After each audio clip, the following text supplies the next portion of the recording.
અમરેલી જિલ્લા આરટીઓ અને જિલ્લા ટ્રાફિક શાખા દ્વારા દ્રષ્ટિ તપાસણી કેમ્પનું આયોજન કરવામાં આવ્યું।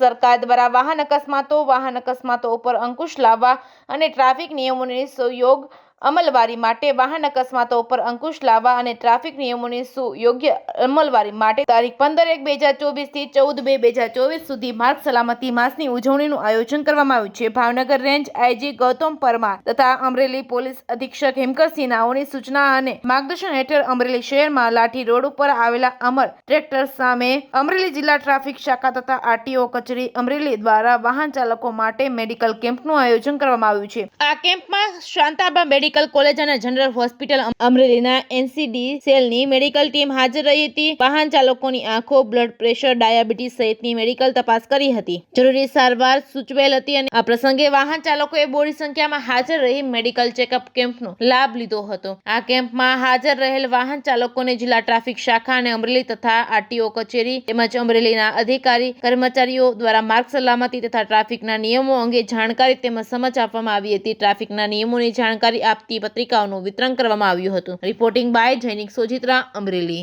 હું MV Shah, RTO inspector Amreli ખાતે અમે આંખ દ્રષ્ટિ તપાસણીનો કેમ્પ રાખેલ છે, જેમાં ડ્રાઈવરો, રિક્ષા ચાલકો, ટ્રકના ડ્રાઈવરો બધાને આમંત્રણ આપેલ છે।